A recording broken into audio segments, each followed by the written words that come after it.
The man tossed the banknotes in his hand into the teacup. He didn't fish the banknote out until it was completely soaked through. Then he unfolded the banknote. The originally brand new banknote was transformed into an old one in an instant, so they threw all the banknotes into the tea water. After that, they fished them out and hung them on the clothesline, because all the banknotes in their hands were freshly made counterfeits. Compared with new banknotes, old banknotes are less likely to draw others' attention. In order to test the quality of this batch of counterfeit banknotes, the two men went to a store. Faraz handed over the counterfeit banknote in his hand, but unexpectedly, the store owner stopped as soon as he took the money. At this moment, Faraz was completely panicked. When Sonny saw something was wrong, he immediately rushed forward. He grabbed Faraz away from the store owner's hand. Fortunately, the two brothers managed to escape from the dangerous situation amidst the chaotic crowd. They had thought that printing banknotes was easy, but they didn't expect that the counterfeit banknotes they made could be seen through at a glance. Sonny looked at the counterfeit banknote in his hand and began to think. It turned out that they had been wrong from the very beginning. The banknotes in India are made of a special kind of cotton pulp paper. This kind of paper feels very different from ordinary wood pulp paper. Moreover, this paper also has a unique, crisp sound, and there's also the color-changing ink on the banknote. The color of the ink changes depending on the angle. Finally, there's the anti-counterfeiting strip printed on the banknote. To make higher quality counterfeit banknotes, these problems must be solved. To produce high-quality counterfeit banknotes,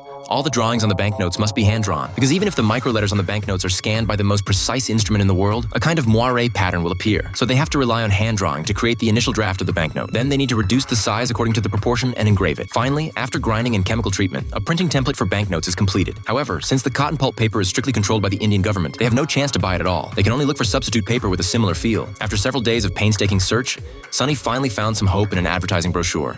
They found that as long as they put two pieces of paper together, not only do they feel extremely similar, but they are also very suitable in terms of thickness. As long as the paper is bleached, printed separately on both sides, punched on the front side, and the anti-counterfeiting strip is placed in and finally glued together, a perfect banknote is formed. After solving the problem of the paper, they need to solve the second problem, which is the color-changing ink on the banknote. At this time, Faraz came up with an idea. The color-changing effect created by mixing the metallic paint and ink purchased on the market is good enough to be almost indistinguishable from the real thing. Then, a layer of varnish is brushed on the banknote to make it crisp. To verify the quality of the counterfeit banknotes this time, they went to that street store again, and this time, they were smarter. To prevent being caught again, the two of them held hands so that they could escape easily. When Sonny handed over the money, his heart was in his throat. He was afraid that it would fail again this time. But unexpectedly, there was a bottle of soda and some change in his hand all of a sudden. Looking at the soda and the money in their hands, the two of them were completely stunned.